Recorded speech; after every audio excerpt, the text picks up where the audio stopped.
My name is Emilie Tweardy. I work for Appalachian Sustainable Development as an agroforester. Katie, I don't know if you want to introduce yourself real briefly. Yeah, hey everybody. I work with the Center for Food Systems and Community Transformation, and I'm a food systems network and outreach specialist. So love getting to hang out with folks like you all across the food system in Virginia. Heck yeah. So we're going to talk a little bit about the partners that have made this project possible. We're going to do a little poll, and then we're going to get right into the speakers. So Appalachian Sustainable Development, where I work, we're a nonprofit working to grow a stronger Appalachia through agriculture. And we've got a lot of programming. But these are sort of the 5 major buckets of work that we do. We've got a workforce development program where we train folks for things ranging from CDL licenses to like working on food trucks or working in garden situations. We've got a robust ag ed program, food access program, economic development, and also resources management. And all of our work often like overlaps in and out of those buckets, but that's kind of like the major stuff we're trying to hit on. One piece of our work, and this is another piece of collaborative work, as you can see all those logos running across the bottom of the screen, that I would like to share with you is the agroforestry trainings for natural resources professionals. So if you consider yourself a natural resources professional, NRP, as we call it sometimes when we don't want to get tongue-tied, someone who works with folks who are working with land, this may be for you.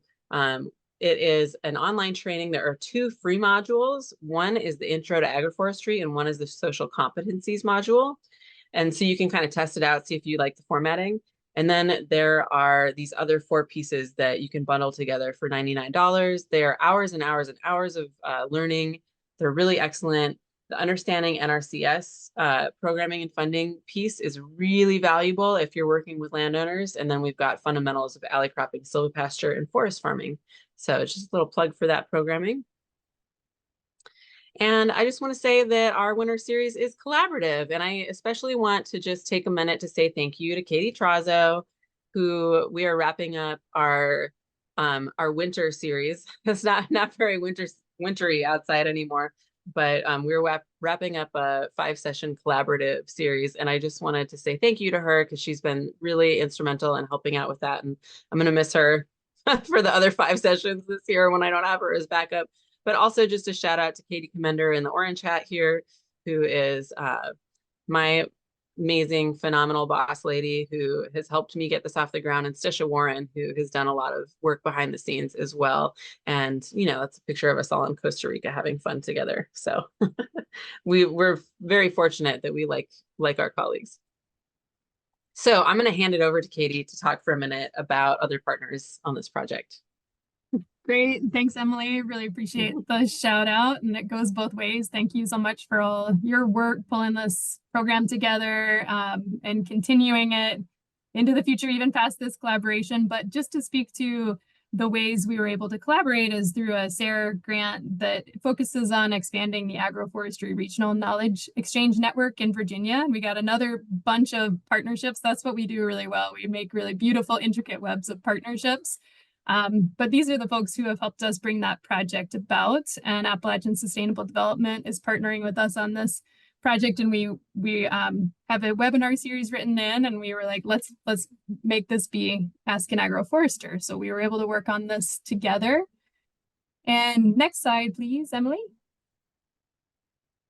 So what is the ARC Exchange? It's ultimately a peer-to-peer learning network where farmers can learn with other farmers, but also other non-governmental organizations, universities, and technical service providers, as well as ag educators. And it's a way to share information through farm tours, webinars, recorded videos. It has a footprint in the Appalachian states, but also beyond.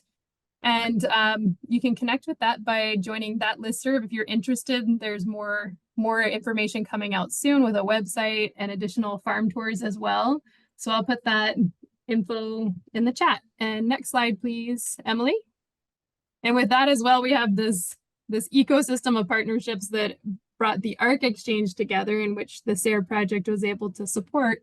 But it was initiated by the Catalyzing Agroforestry Grants program, as well as the program Emilie just shared about the agroforestry trainings. And those are funded through Edwards Mother Earth Foundation.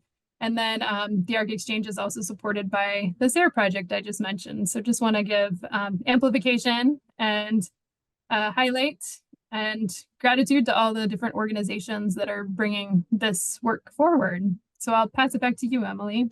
Awesome. So first thing is we need to launch this poll. Is everybody seeing that? Awesome.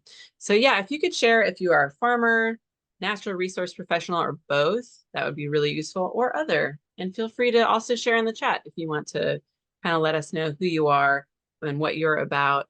And while y'all are filling that out, I'm just going to talk a little bit more, just a little recap of this season. If you haven't been able to tune into any of the Ask An Agroforesters yet this season, we had a really great funding edition in January where we discussed 3 different grant programs that are going on right now and how they might work for you or might not work for you.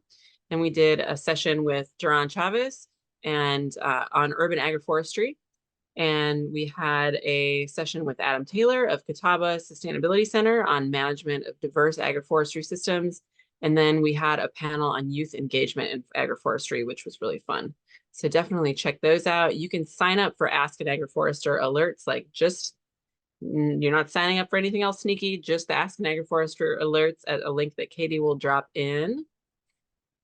And then also, as I said, this is all going up on the YouTube, and there's a pretty fun list of stuff from last year as well. Coppice Agroforestry, a live consult with Eliza Greenman, silvopasture on a shoestring, tree propagation from seed, great stuff. So, all right, I'm ending the poll. I'm going to share the results. So this is partially for our grant reporting so that we can see what kind of audience we're reaching, but also for Ebonie and Zev to see who they're speaking to. So it looks like we got 30% farmers, 11% natural resources professionals, and then a quarter both, as well as about 46% other. So particularly those others folks, I would love it if you feel up to sharing in the chat. Please do tell us who you are and what you're about. Without further ado, I'm going to stop sharing and I'm going to introduce first Ebonie, who's going to have about 15 minutes of slides and sharing, and then Zev, who will do the same, and then we'll get into our Q&A. The Q&A has 2 parts, so we'll have one kind of pre-prepared questions section, and then at the end, it's that's where we get to as much of y'all's questions as possible. So please, when you have a question, please drop it into the Q&A, because if you have that question, guarantee someone else does too. So please share those. All right, so let me pull up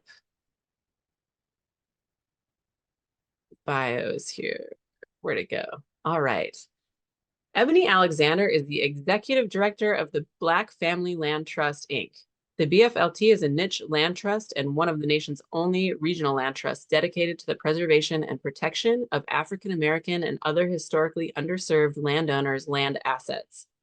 Since joining the BFLT in 2009, Ebonie designed and implemented the African American Land Ethic and Wealth Retention and Asset Protection Programs, otherwise known as WRAP, W-R-A-P.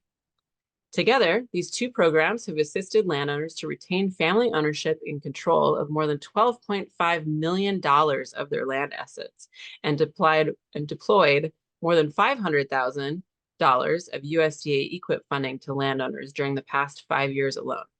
Ebonie currently serves on boards of the American Farmland Trust, the Sustainable Forestry Initiative, the North Farm Stewardship Association, and is an advisory group member of our SARE Agroforestry Regional Knowledge Exchange project, otherwise known as the ARC Exchange, which Katie spoke about a minute ago. A native of Maryland, Ebonie lives in rural Virginia on land that has been in her family for generations. She is a proud Virginian, avid reader, and lover of history, and grandmother of 2. Ebonie can trace her family's history back. Ebonie can trace her family's history in Virginia to the mid-1730s. So, wow, what a bio. Thank you so much for being here. Welcome, Ebonie. I am just so impressed by all that you're doing. So let me just say thank you for your work on behalf of myself and everybody here tonight. We appreciate you. Thank you so much. And I will hand it over to you. Thank you, Emily, and good afternoon or good evening, everyone. I'm still stuck in the afternoon. Thank you for joining us. I know it's kind of late and it's a beautiful day out. So let me try to share with you who we are at the BFLT and what we do. As it says in my bio, we focus on historically underserved populations, helping people to protect their land assets. We see land as an asset, and it should be a performing asset for current and future generations. We don't have your traditional income limitations or geographic limitations or size of property limitation. We will work with any individual and or family who's interested in saving and preserving their land assets. And you hear me say land as an asset constantly, because most of us don't see our land as an asset. We see our land, particularly generational land or historic land, ancestral land. We just see it as land. It's the farm, it's the forest, it's the trees, but we don't see that as an asset. And that's one of the things that we work very hard at the BFLT to change. We are celebrating this year our 20th year of continuous service throughout the region. We work in Virginia, North Carolina, and South Carolina. We have a special project in Vermont and one in Alabama. But our work primarily is focused on the ground, at that ground level, here in Virginia and in North Carolina. So what do we do and how do we do it? And how do people come to us? Well, unlike most land trusts, we're not limited to a geography. Most land trusts, if you think they work in a specific area, a specific geography, or they're concerned about a specific natural resource, we work where invited. People come to us and invite us into their communities, into their homes, onto their land, onto their farms. And because we work that way, we're spread across a very wide geography of the state. We stretch. I was actually in Tidewater earlier today working with a group with Virginia State. That's the other way that we get our word out and work with families, through word of mouth, through our partners with Virginia State, with Virginia Tech, NC State, A&T. All of those institutions are how we get our word out. But the biggest way is that we have families who refer us to other families. Again, because we're not a geography-based land trust, that gives us a little bit more flexibility than other land trusts would have in who they work with. Now, what do we mean when we say that we want landowners to keep their assets and make them performing assets? What we mean is that we want you to generate revenue from your land. If you generate revenue from your land, you're going to continue to pay the taxes and you're going to see it as being something that's of value and something that you want to hold on to. One of the largest causes of land loss in the African American community and other low income, low resource communities and many rural communities is that of heirs property. We work very hard to make sure that we help families resolve heirs property. Heirs property in layman's language is land that has been owned by a previous generation that you do not have clear title to now, meaning the title may have been in your grandparents' name or your great-grandparents' name, the deed to the property, and it's passed through the generations. People have lived on the land, people have worked the land, but they don't have clear title to it. Not having clear title has a lot of drawbacks and hindrances. One of the biggest ones is if you live in North Carolina, you're open to having partition sales. In Virginia, we have a little bit of protection against partition sales because in 2020, we adopted the Uniform Partition of Heirs Property Act, which gives our families some protection against partition sales. What is a partition sale? A partition sale is when someone in the family chain or someone who is bought into the family because some other family member sold his or her interest to them, wants to develop the property and forces a petition sale. So one of the examples I use is, say you have a beautiful piece of property along I-95. Walmart says, gee, we need that for another building, another expansion. They go to the courthouse. They can find through court records members of the family. They find the weakest link in the family and make them an offer. And while it's not anything tangible, this is what happens, because people say, well, how can you sell it? We really don't know what it is. You're selling your interest. That individual can sell his or her interest to Walmart, and now Walmart is a part of your family. And as such, they can then say, we want to develop this property. So we're going to develop it, and if not, you're going to have to buy us out. Well, I don't think any of us are in a position to buy out Walmart. So what happens is the property is sold. It's sold on the courthouse as a partition sale, and the family ends up getting pennies on the dollar. In some cases, you know, the property is sold for as little as $2,000 or $3,000. What the uniform petition does is it protects you. It provides 5 core protections. The three most important to me are, one, it requires the court to appoint a licensed appraiser, so you're getting a fair market value or appraised value of the property. 2, if it is deemed by the court that it must be sold, then it has to be sold by a licensed realtor, meaning that you'll get fair market value. And the third thing that I think is most important to many people who have historical or ancestral heirs property is that the court gives the family first right of refusal to the sale and recognizes some historic or cultural significance to the land. Those are things that are very important. So with heirs property, which, as I said earlier, is one of the leading causes of land loss throughout the country, it makes you more vulnerable. You can't use the land as an asset. Most of us who own our land know that we can use the land as collateral for a loan, or we can use the land kind of any way that we see fit. With heirs property, you cannot use the land as collateral because the land is owned by everybody who is an heir to that original deed owner.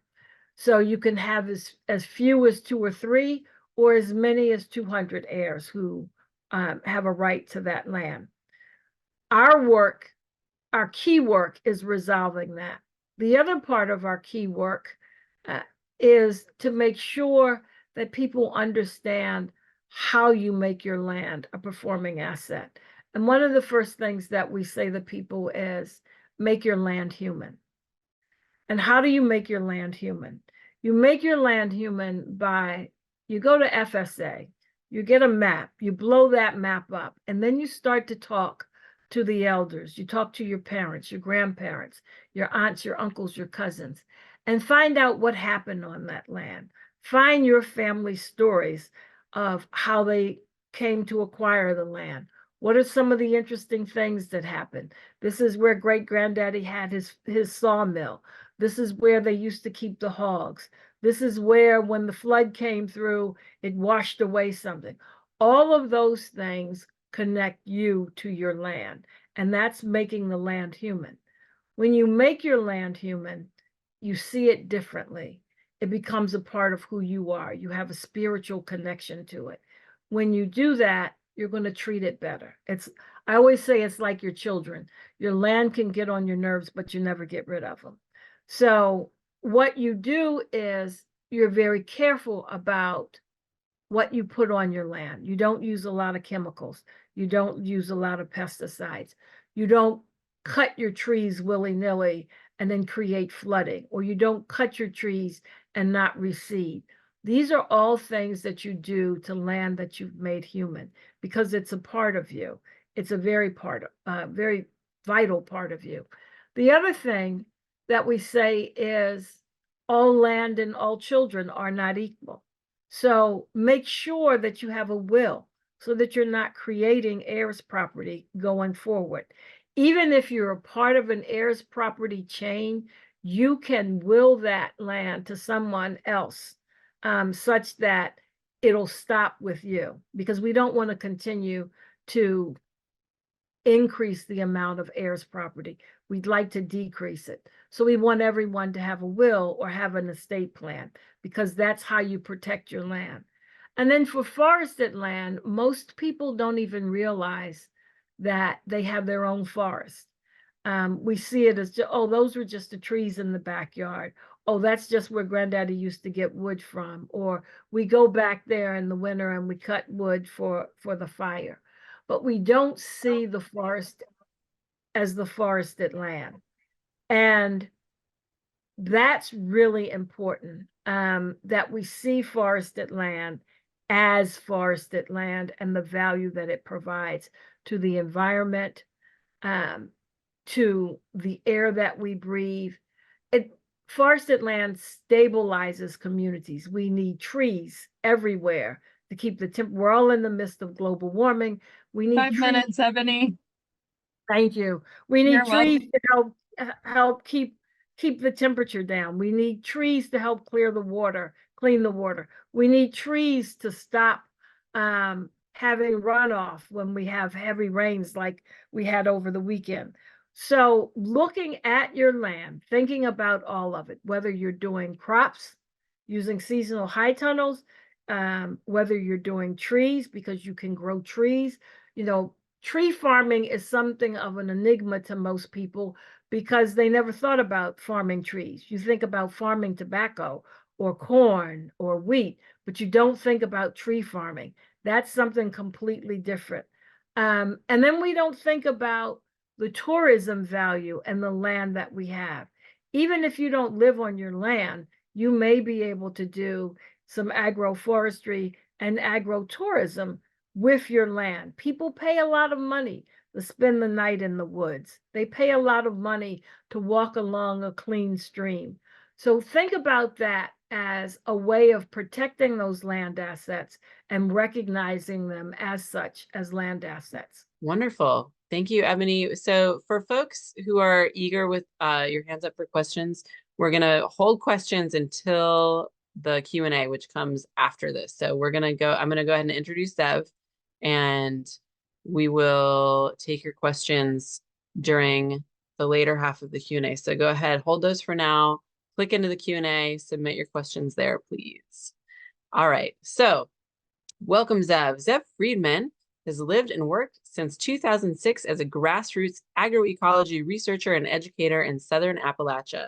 He grew up in a patch of kudzu in Sylva, North Carolina, received his BS in human ecology from the University of North Carolina, Asheville in 2004, and has lived at Earth Haven Eco Village since 2012. Almost a decade of study with Indigenous teacher Martine Prechtel was formative for Zev's vision of how we might collectively regrow our diverse Indigenous lifeways through a combination of somatic healing, collectivism, and agroecological learning. Zev specializes in hands-on transformational education and permaculture and focuses on residential and community-based professional design and installation throughout Western North Carolina. Since founding Cooperate WNC, his main focus is now as a director of this regional mutual aid network that's harnessing the power of cooperation to meet human needs and address our most pressing ecological and social challenges. Thanks for being here. My pleasure. Thank you. It's really good to be here with you all. It's an honor to be asked to be part of this panel. And I wish I could see your faces, but I see you all out there. And hi, thanks for being here. Yeah, I'm sitting on my deck at the Butterfly House at Earth Haven Eco Village where I live, and I feel like Earth Haven is a big experiential training ground for myself, not only in agroforestry, which I'll speak to my involvement and experience with that in a moment, but especially in cooperative scale approaches and strategies. And we're a 330 acre intentional community that has a nice diverse array of legal entities that we're composed of. We can talk more about that in detail, and I will a little bit later, especially about our ag land.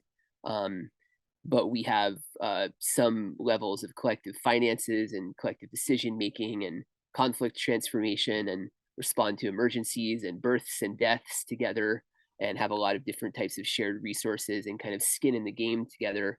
So it's a big experiment and high stakes learning environment for me to get a taste of what it looks like to put the commons back together, which is what I think a large part of the task of our times is putting commons back together. You know, I was hearing Ebonie speaking to the partition sales, and that's like one iteration of a process that's been going on a long time, which is privatizing the commons, and taking lands that have been managed intergenerationally by people, first indigenous first peoples, and then if you go back to Europe and Asia, the people who are indigenous in those places, there's been a long deliberate process of privatizing commons, and that breaks up communities, and that breaks up collective power, and makes us less powerful to kind of dream and determine our own futures with agency, because land is the basis of all power and wealth. And so by putting back together commons, and then also doing the collective human and relational work that's required to manage and steward land that is now in commons, I think that's the kind of core of the healing process and the process of collective power making in this time, to have self-determination, and face the kinds of existential challenges that we're facing in our region and on the planet right now.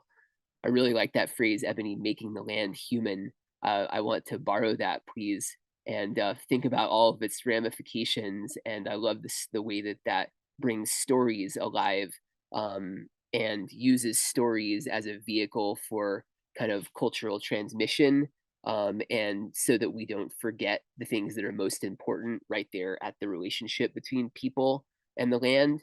And I feel like I've begun to experience that, you know, at Earthhaven, where I am. I've been here 13 years, and it's been here 30 years as a community. Of course, it was the indigenous lands of the Catawba people and the Cherokee people, who call themselves the Anigaduagi people.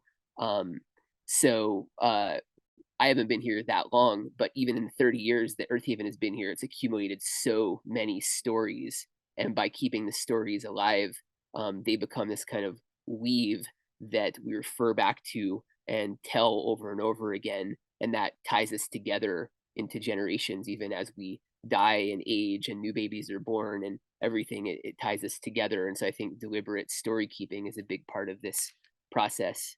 And so then I've as was in the bio, started this organization, Cooperate WNC, which is WNC Western North Carolina, is I like to say an aspiring regional mutual aid network, because developing a regional mutual aid network is a multi-generational process, and we're just getting going. We're just 5 years in, but it's in 22 counties of Western North Carolina, which is a large area. It's about the size of the state of Massachusetts, and it's based on learning from other regional cooperative networks in other parts of the world, from Central America to Spain and Italy, and some things that have existed in North America, of saying, you know, what can we do through regional cooperation and mutual aid that we can't do through hyper-local stuff.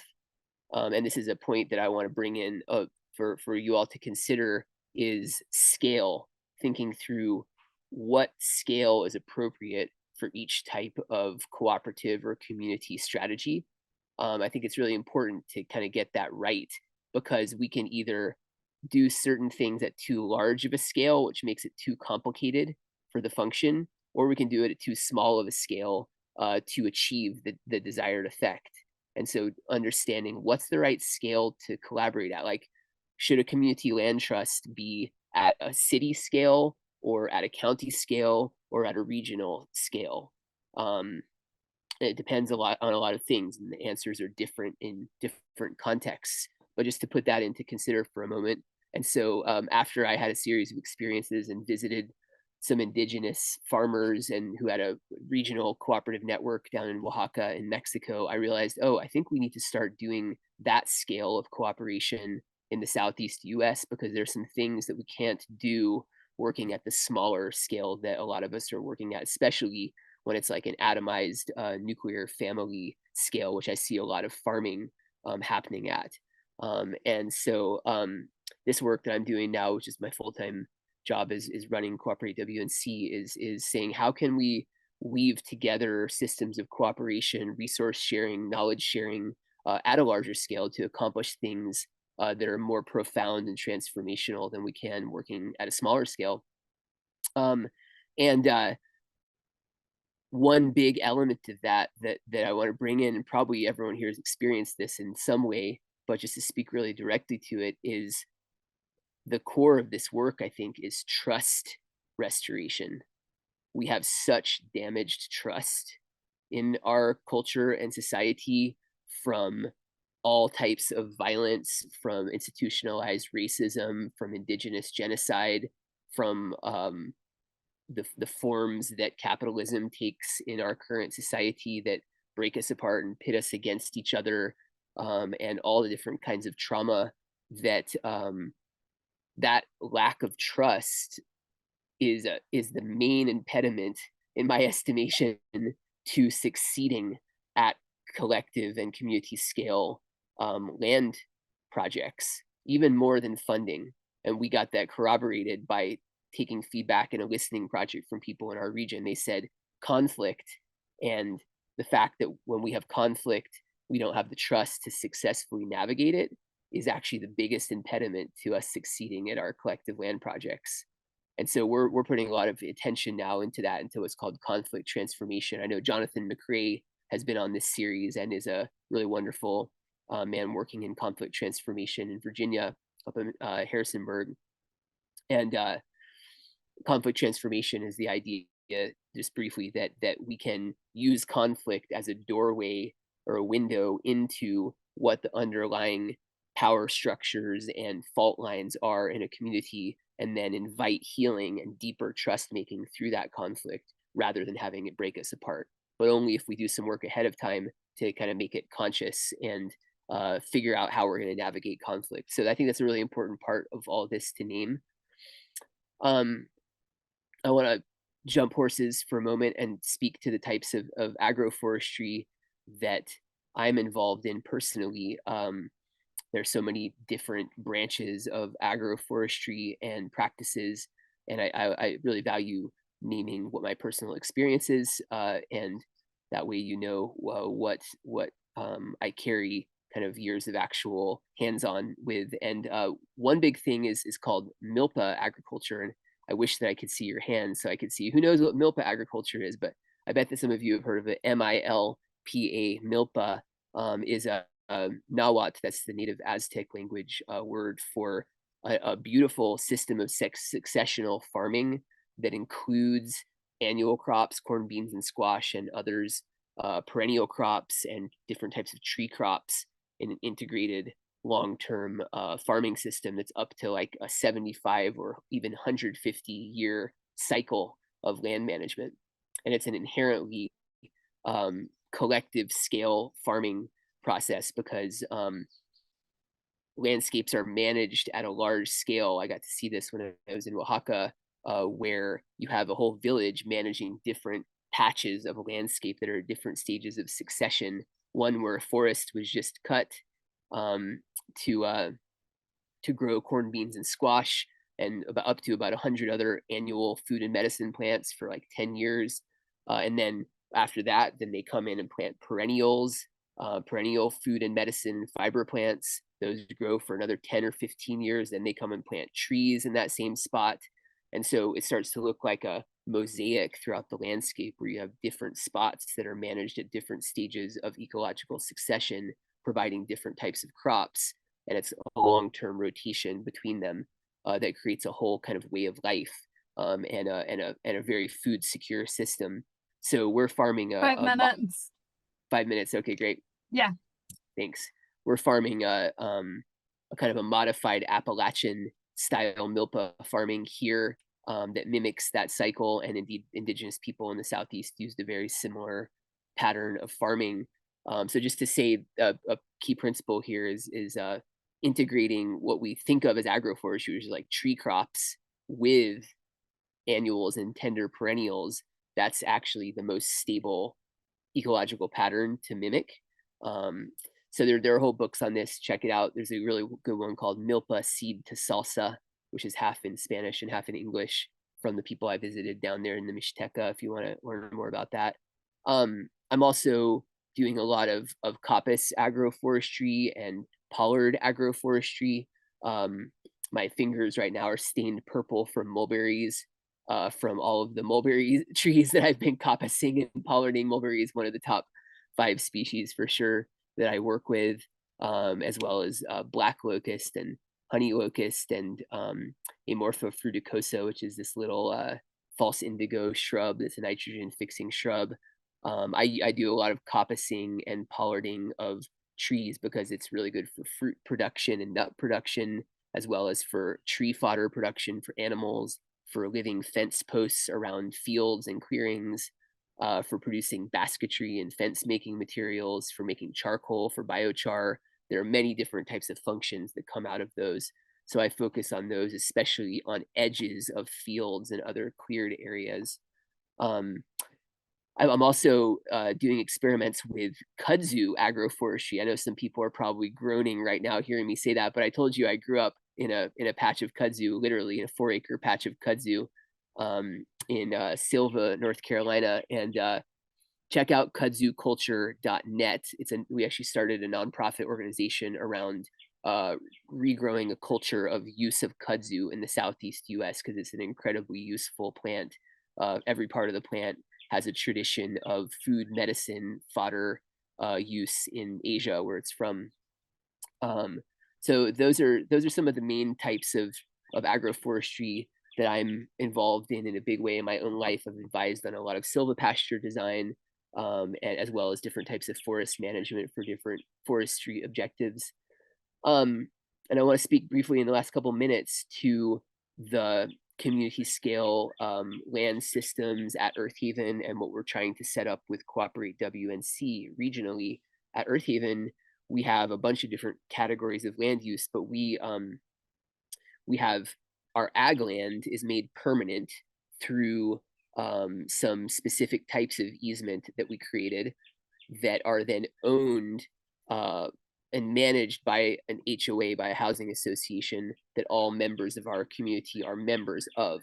And then we lease that ag land to ourselves, to people in the community who have a dairy operation, or like me, who we have a milpa cooperative. It's a little group of 5 households that farms milpa together and shares the yields and makes masa for each other each week.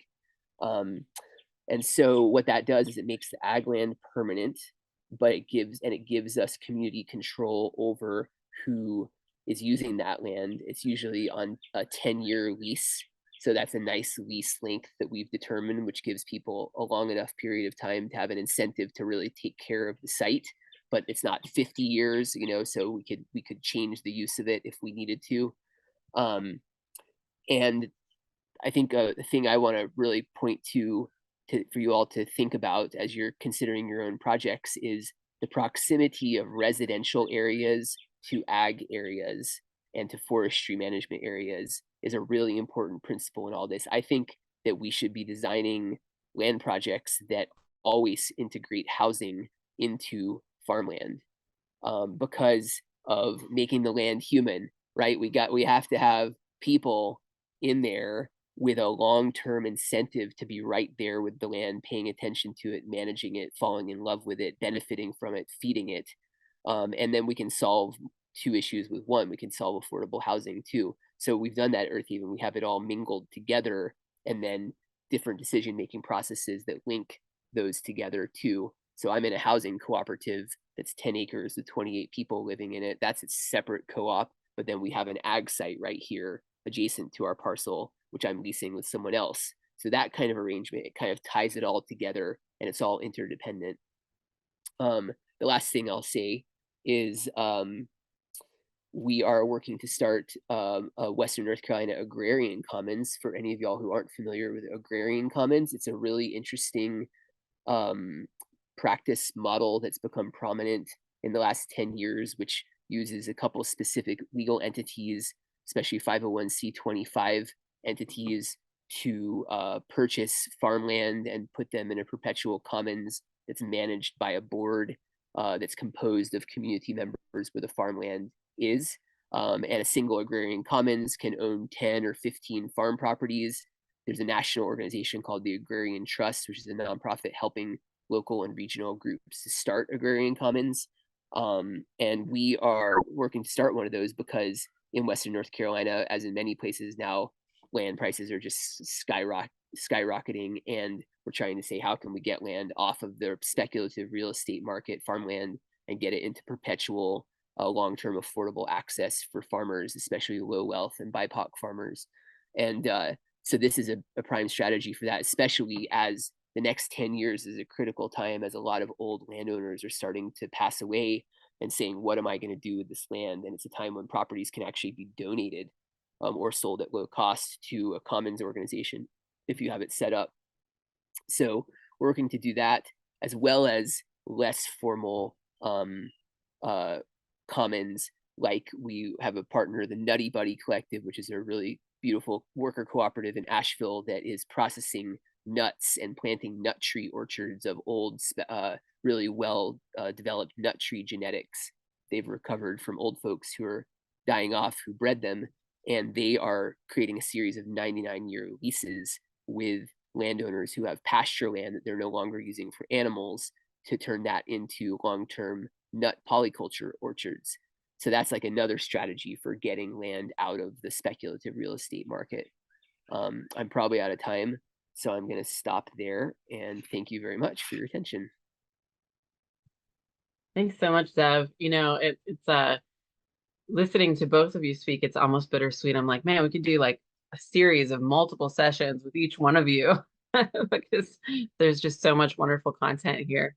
So if that stuff was interesting to y'all, stay tuned. We've got lots of good Q&A, and also check out the chat because Katie was following along and adding some of the relevant links.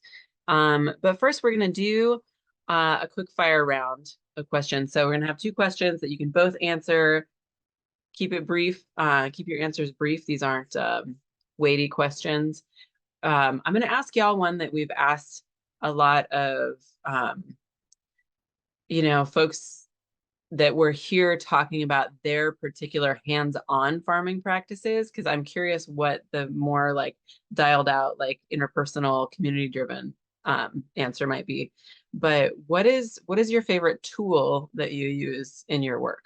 So I think for us, and Carrie Martin, who handles our agricultural side, probably could answer this better than me, but our favorite tool, or my favorite tool, is to sit down one-on-one with that family and find out what is it that they want to do with that land.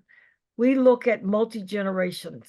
So we'll have the parents, their parents, the grandparents, the next generation. What do you want to do with it? What do you see? And also finding out what's been the history on that farm. Were you a tobacco farmer that participated in the tobacco buyout? Did you used to raise cattle, but you can't anymore because through the process of partition through family, just by dividing the land, the parcel was too small. What is it that the key is, what do you want to happen with and to the land for us? And listening to all of that really begins to open up what are some of the options that we have, because one generation may want to go back to doing row crops, truck crops. Another generation may say, listen, I live in California. I love to come visit. Can we just put some trees there because they know how to grow by themselves? So hearing what those generations want and then helping them to develop a plan that we then can implement with that family is my favorite tool, is listening, the communication and the listening. That's a great answer. There's, you know, there's no substitute for the old-fashioned kitchen table sit down. Can I want to cheat and give one physical tool and one social tool. May I? Sure. Thanks, Yeah. Emily. I think my favorite physical tool is my Japanese pruning saw. Silky Mabe is the brand and model. I just put that thing on my belt every time I step outside the house, and because it's good for coppicing and pollarding. I can cut a 10-inch locust tree with it if I need to. It's those are amazing pull stroke saws. They're like $50. And then in terms of social tools, I would say there's an insight from maybe some folks on here familiar with asset-based community development, or ABCD. Yeah, this little trick of eliciting listening, like Ebonie was saying, it's a big difference between, check out the following two things opposed to each other. Tell me what you think about the healthcare system.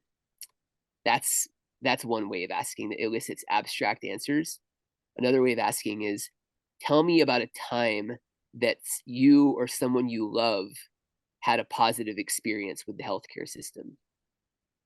And that tool of saying, tell me about a time, that elicits stories. Suddenly a person is telling me a story of something that really happened to them, and I'm getting intricacies of their experience, their lived experience, and the relationships they experienced, and the nuances that are going to supply information and insight about what to do, what we might do, that I would never get if I asked an abstract question about the healthcare system. So that tell me about a time piece, if you're asking questions, is a tool I use a lot. I love those just little shifts. That's really powerful. All right, so then for our next question, I'm going to make a little shift. Tell me about a time when you worked with the most stakeholders you've ever worked with for a space. I'm curious what that number is, and like in a quick, fortune cookie version, what was that scenario? Yep. You're gonna stick that one to me first. In a space, you said? Sure, you can answer however you'd like. I wasn't sure if you meant like a land project specifically, or either way. Honestly, like I'm just really fascinated by working with those huge groups, and yeah, I'm curious. Okay. Well, we were part of the founding of the WNC Food Systems Coalition, which began in 2020 with a big grant that came from the Dogwood Health Trust down here in Western North Carolina, that was created by the sale of the Mission St. Joseph Hospital System. And that was a consortium of about 60 nonprofits in the food and agriculture space, working to create kind of a unified food justice approach in Western North Carolina. And I'll tell you about that time. What I learned is that it was way too top down, and that the attempt to cover that large of a geographical area with a bunch of nonprofits with very few other types of stakeholders represented, like low wealth community members and farmers, and people working in food aggregation and distribution, led to a lot of words on paper and a lot of money spent paying people to attend meetings, and not a lot of tangible results. And if I were to start something like that over again, I would probably start with an asset-based community development approach and interview people and ask them what's going on in their little communities, and what's the most powerful, and who are the people who are the natural leaders, and who should we talk to that you trust the most, and then go talk to those people and ask them what to do and what they think the money should be spent on. And I think that would have yielded more lasting results. Very cool. Thank you for sharing. Yep. So we at the BFLT are part of an 8-state initiative called SFLR. It's 8 organizations: Virginia, North Carolina, South Carolina, Georgia, Mississippi, Alabama, Arkansas, and Texas. And we are 10 years old. We have a shared vision and mission of protecting African American and other underserved populations' forested land. That has been the mission. Our challenge has been that we're 8 independent organizations, all with 8 different missions, ranging from the BFLT being the only land trust to other organizations who were created, like Roanoke Electric Company, Electric Co-op created an organization to do this. The Center for Heirs Property in South Carolina, whose sole mission it is to resolve heirs property. We have, over these last 10 years, been able to coalesce and form an organization that has raised millions of dollars to be deployed in these 8 states, specifically to help preserve and protect family forested land. Challenges have been egos. Challenges have been, well, your mission is different than my mission. Challenges have been just the geography of it all and not understanding each of our independent missions. We are successful. I'm really excited about the work that we do, but that's been one of the hardest coalitions that I've had to work with over my career, not only because we have different missions in the 8 organizations, but we're in 8 different states.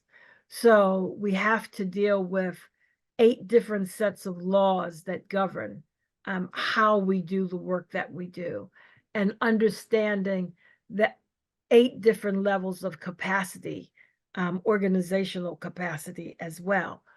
I think that's been the in recent memory, one of the biggest challenges, but it has also been one of the biggest rewards of the work that the BFLT has done over the last 10 years, is working with SFLR. Wow, I'm so impressed and humbled by all of y'all's just breadth of experience. You guys are obviously both really doing some change making work. So it's funny, usually those quick fires are like, what's your favorite kind of dip, or like something like that, but those were like those were good ones. So now on to the real questions, even though we kickstarted it quite nicely there. So top of the line here is how do folks begin to work towards a collective or some form of collective or cooperative ownership or approach, and what are the maybe particular leverage points or inroads within agroforestry where y'all see this as particular opportunities or particular just maybe priorities in work that you're seeing? Well, for me, the first thing is securing the land. I mean, without land, we won't have any forest. Without land, we won't have any food. We need to secure and stabilize land ownership. So that's the first step for me. How we do that depends upon the community. It depends upon the individual, but in family ownership through heirs property, how do we do that? But for me, it's really just stabilizing the ownership of the land.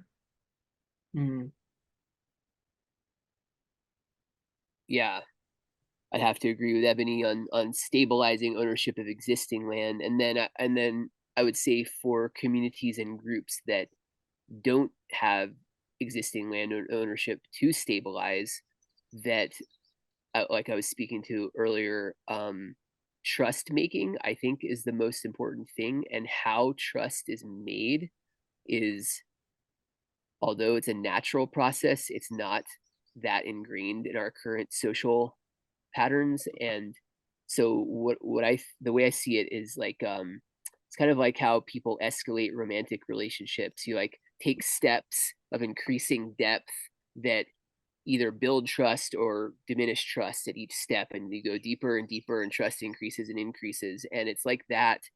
How do we find the pathway of escalating trust where we invite a group of people to take deeper and deeper risks with each other that are increasing the skin in the game, increasing the impact of what they're doing, increasing shared resources, without making it so fast that anybody freaks out and runs away. And so examples of that kind of escalating trust thing are like bulk purchasing of trees together. Like you can organize a bulk purchase of bare root trees.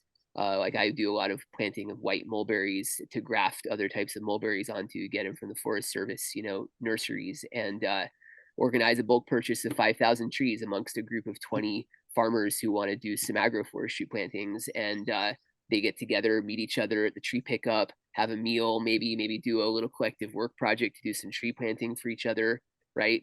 A next level would be starting up something like a savings pool, which are these things that we help people to start up, which is a community savings pool. It's like a group of 15 to 20 people who pool savings and then make 0% interest loans to each other for farm projects or for getting out of credit card debt or for putting the down payment on a piece of property or something.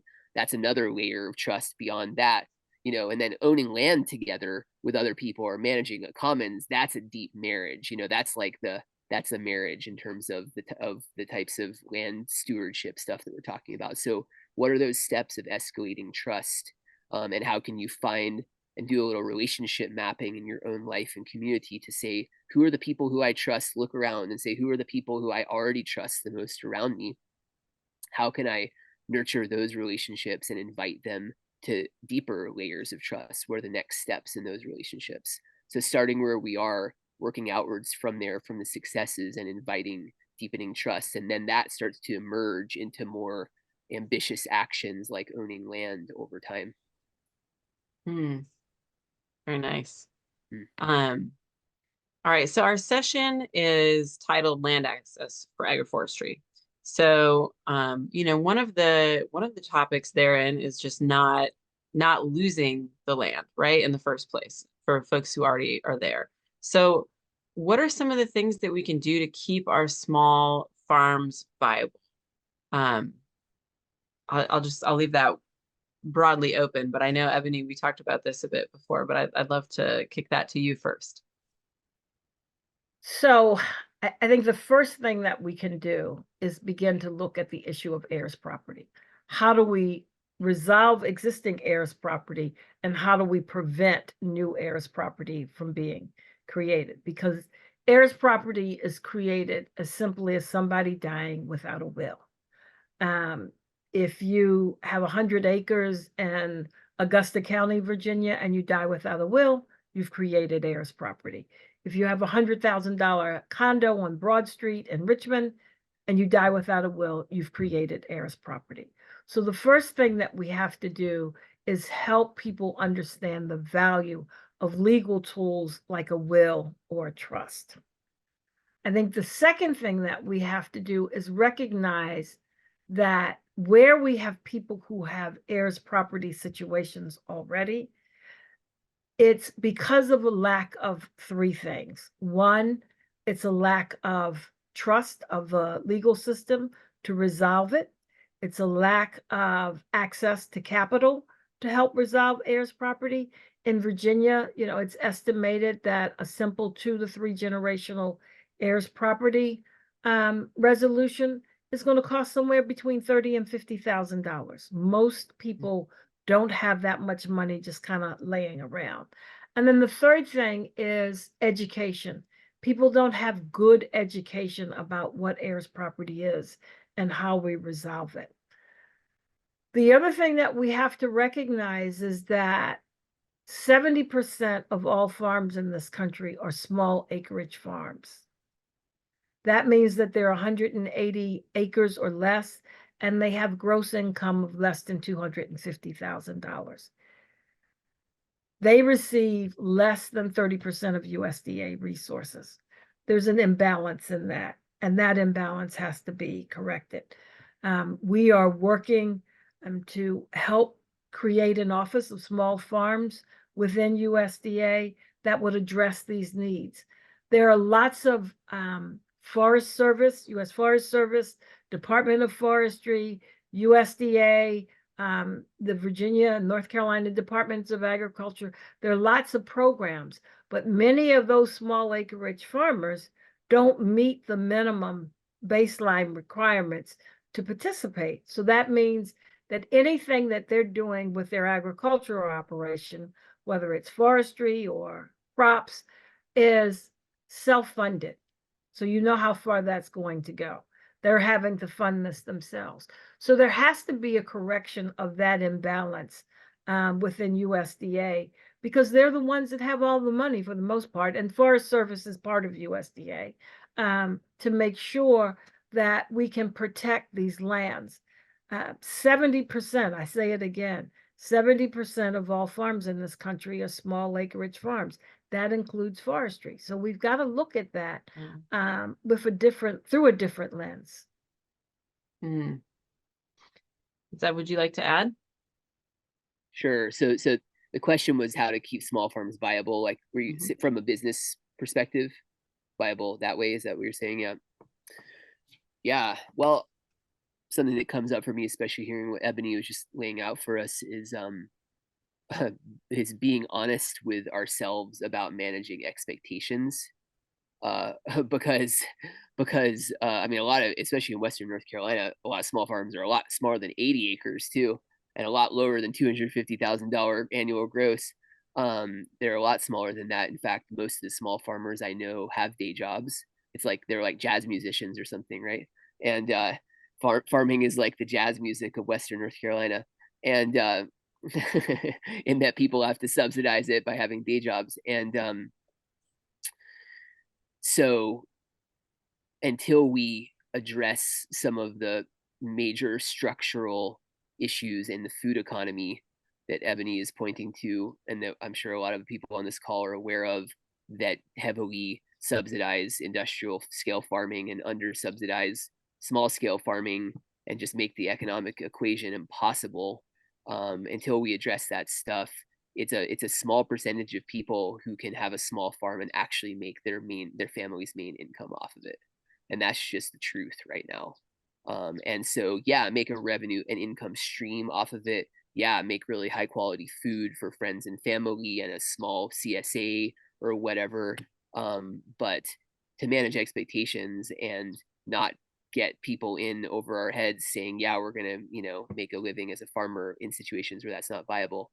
The other thing, though, I do want to say is I think there's a sweet spot in scale, getting back to the scale thing, where cooperatives indeed are the solution that people use around the world for this. Like, mid-scale tea farmers in Sri Lanka, like those mid-scale tea farmers would never be able to deal with processing and marketing their tea in a way that would make it financially viable for them if they were working in isolation. But they band together in a cooperative. The cooperative purchases equipment together. They do shared marketing. They do shared crop research. They do all those things that cooperatives do really well. And that makes it viable for mid-scale farmers to succeed. And so I think we need a lot more return of farmer cooperatives in the Southeast which used to be a huge thing. That's what the Cooperative Extension Agency came out of, was a government institutionalization of the prevalence of farmer co-ops. But now that spirit of cooperation has largely fled. And so people rely on either the government or individual action and miss this whole central zone of farmer to farmer cooperation that used to be very coordinated and huge, especially around producer cooperatives. There's a big history of that in the Southeast US that we can look to and learn from. So I think that's a big piece of the puzzle too. I just want to say one thing to that is when we start, it goes back to your issue of trust. Trying to get our small acreage farmers, and the average farmer has between 35 and 50 acres really, that we work with in our portfolio, but their equipment is 25, 30, 40 years old, which then means that they can't participate in many of the programs because they can't do precision ag with a 40-year-old tractor if they have no access to technology. And if we could come up with a way of having equipment co-ops where our small acreage landowners could pool their resources and get this equipment that would help them do precision ag, particularly help them with crop rotation and watering, even with soil health, no-till. All of those things are very important long-term to stabilizing our agricultural economy, but they're also very important to the long-term health of our small acreage farmers who produce a lot of the food that we eat. We only have to look a few years ago at the pandemic and see who was producing our food. Our small acreage landowners were not on television saying that their food chain distribution network had been disrupted. They weren't dumping milk. They weren't killing animals. They weren't plowing under beans and potatoes. Everything that they were able to produce, they were able to sell, and they were able to sell it locally. And I pray that we can go back to more local food economies going forward. I think the pandemic taught us a huge lesson about the need for that.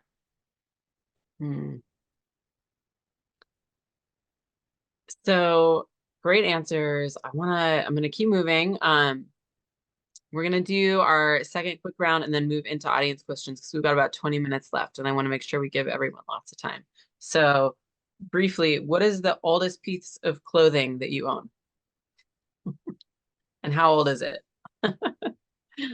I'll let you think about this for a second. I just realized today I was wearing a hat and someone like commented on it. And they're like, that thing looks old. And I realized that I had that hat like before I knew my husband even. And he and I have been married for 10 years and together. And I was like, wow, this is an old ass piece of clothing. And it made me curious.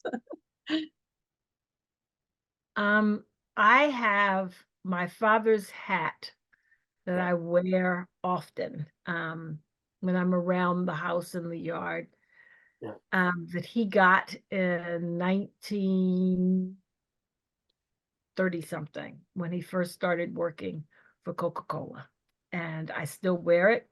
I have a big head, so it fits, and it actually looks good with some of the clothes I wear from time to time. So I want to say it's my dad's hat. I'm actually going to go to a hat also. They hold up. Yeah, I have a kippa, a yarmulke. It's the Jewish ceremonial hat that was my grandfather's, that I received at my bar mitzvah. And he died in 1989, so it's got to be at least 40 years old, maybe a lot older than that. Looks like it was hand crocheted by somebody probably in the Bronx in the 1950s. Very cool. What's your favorite candy? Turtles. What's that? Turtles. I love turtles. Oh, they are so good. I really like mulberry fruit leather. I have not had that, but I can imagine. Yeah. We need to have a regional mulberry fruit leather industry. I could see that.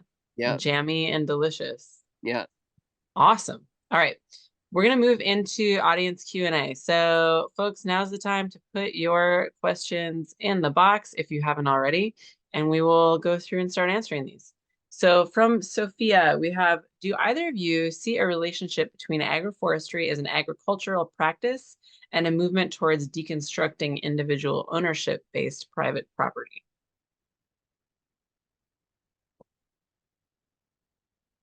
No, I don't.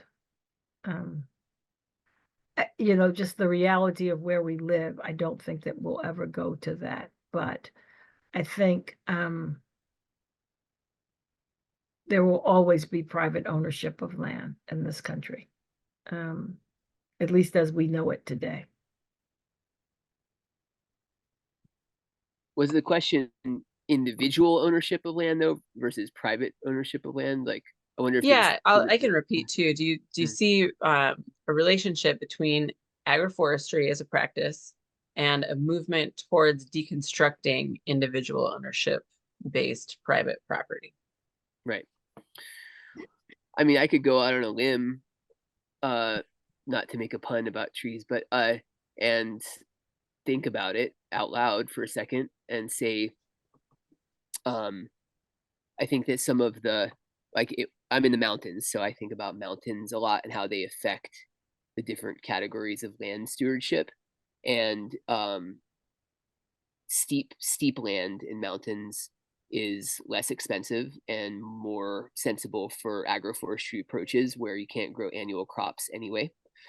And therefore kind of lower hanging fruit in terms of buying land and turning it back into commons managed areas. And at the same time, things like coppice agroforestry, other semi-intensive styles of agroforestry, they require less frequent labor than annual agriculture, but larger bursts of labor when it happens.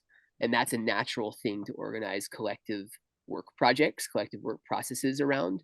So, you know, having 100-acre coppice forestry plot on a, 20% grade south-facing slope that has chestnut and hazelnut coppice and is managed by a group of people who live within a 10-minute drive of there, who come together for winter work projects and buy that property and manage it in a commons together, that would be a natural pattern. That would be a natural way of sharing and collectivizing land. So it's still private property, which I think is correct. Ebonie's correct about that. At least as long as the US government exists and has a military and police, we will have private property in this country, but it's not individual property ownership. It's collective private property ownership.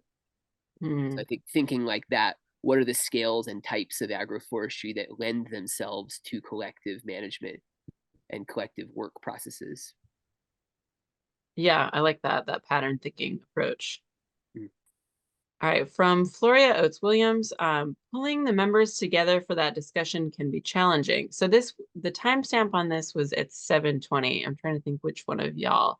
That would have been Zev talking. So if you would like to weigh in, Floria, so we know which discussion you're talking about specifically. But it says pulling the members together for that discussion can be challenging. What do you do to get them together on one accord? Although this could apply to, oh, it was for Ebonie. Was it Heirs property? Yes, okay. Okay, so the first thing we do is we start with our African American land ethic. And the land ethic is a PowerPoint presentation where we talk through the relationship that African Americans have had with the land and with this country. It starts at the Middle Passage and it comes forward until today.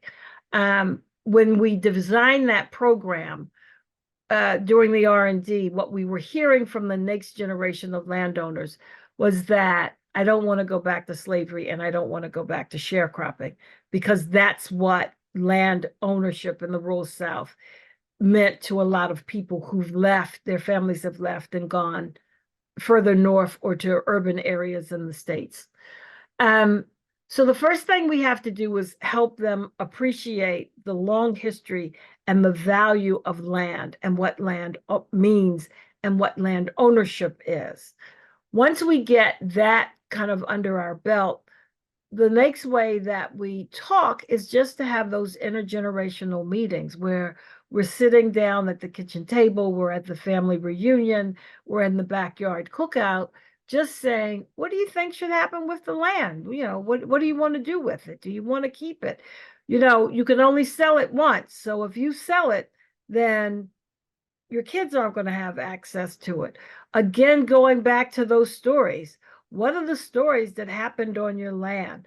So that when you begin to create those stories, then you begin to create a really deep connection to the land. People begin to see themselves as being a part of the land and not so much owning the land, but going back to the word we use all the time of stewarding the land and knowing that their role is to care for this land so that the next generation will have access to it. It's a very long process. Each family works differently. We work with some families for years and some families we only work with for months because they know what they want to do. They've been to trainings. I think the hardest part with our families is getting them to understand, one, you can only sell it once, and two, if you sell your share of the land, your interest in the land, that means that you sold your children's birthright. And you can't buy it back again. And just getting that connection, there truly is a spiritual connection that people have, particularly with families that have been on the land for multiple generations. With our new and beginning landowners, they're excited about creating a legacy that they can pass from generation to generation. I think land ownership has to be multi-generational. It can't be a single generation's responsibility. It has to be intergenerational. Okay, so there's a question about resources. So can you suggest resources where people can learn more about heirs property, conservation easements, which we haven't talked a lot about, but I know is a huge piece of your work, Ebonie. Yeah, are there any specific resources y'all would like to share out? You know, obviously specific to land access, but really to anything. And maybe Katie in the background can type up in the chat as much as she can keep up with.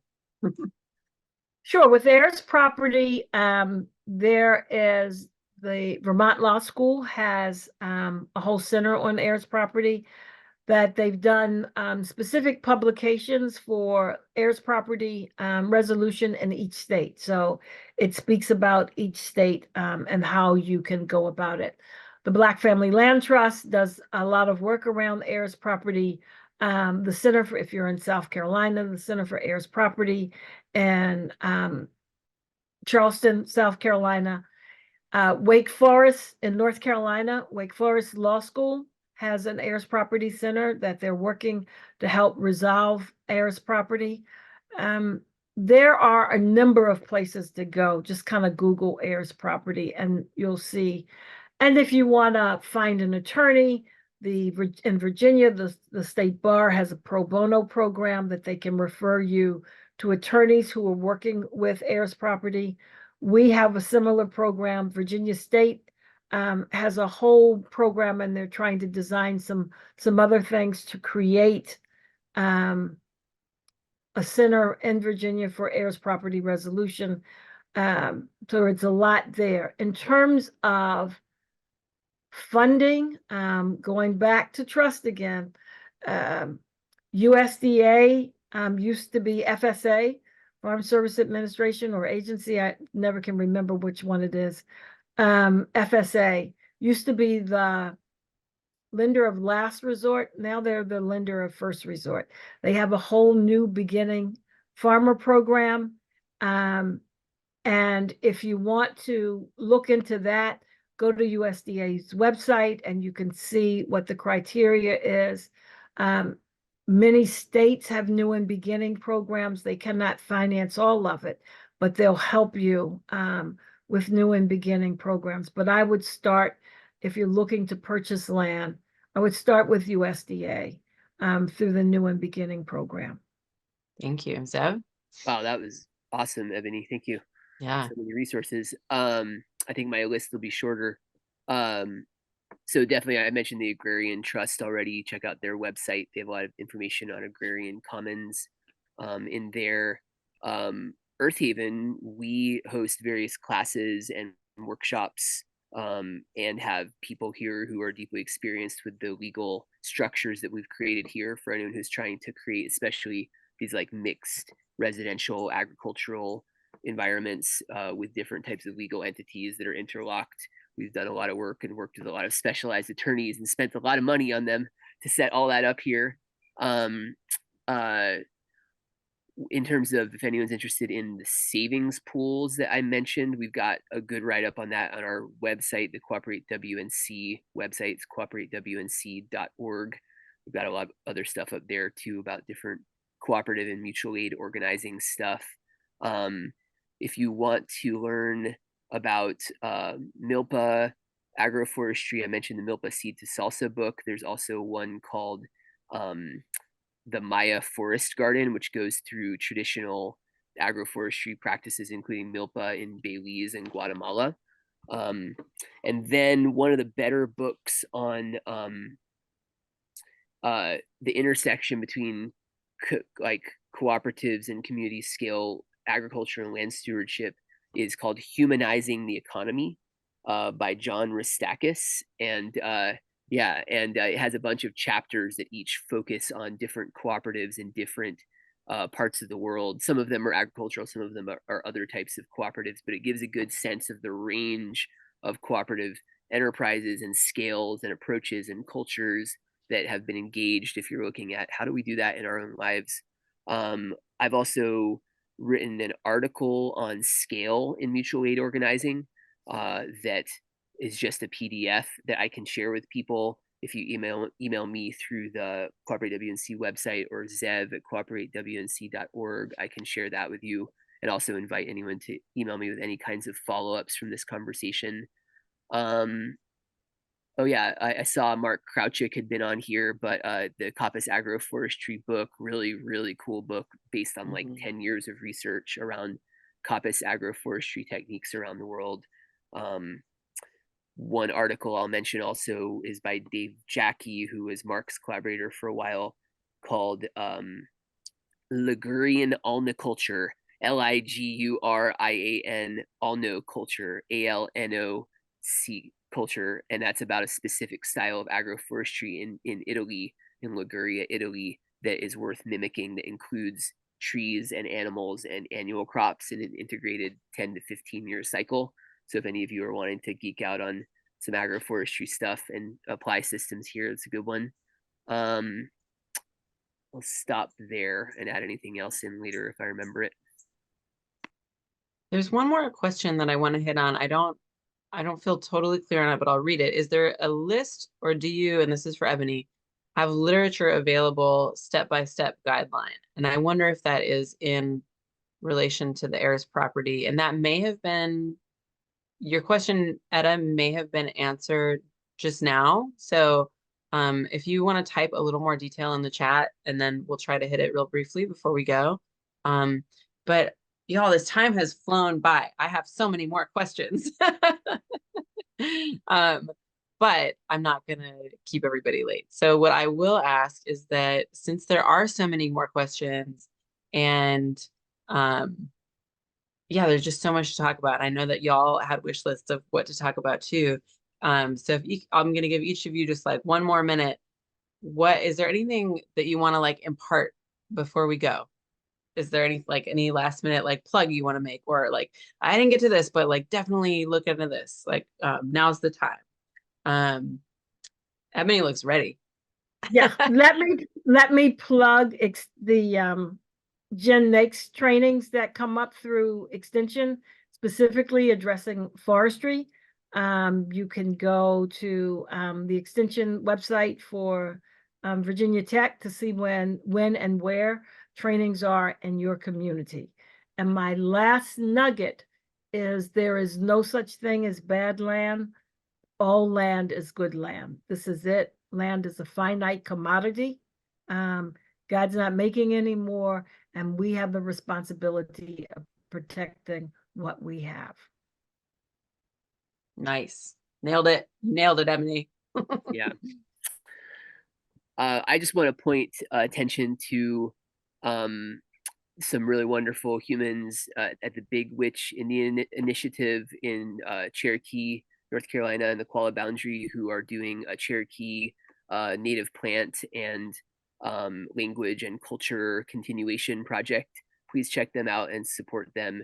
And they're really about continuing the collective as they've been doing for thousands of years. Awesome.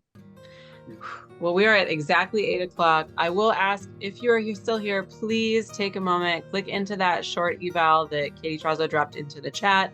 We really, really appreciate it. We absolutely use your feedback to make these sessions better and better. So please, pretty please. And thank you so much, Ebonie. Thank you so much, Zev. This was wonderful. There are so many excellent resources that have been shared here.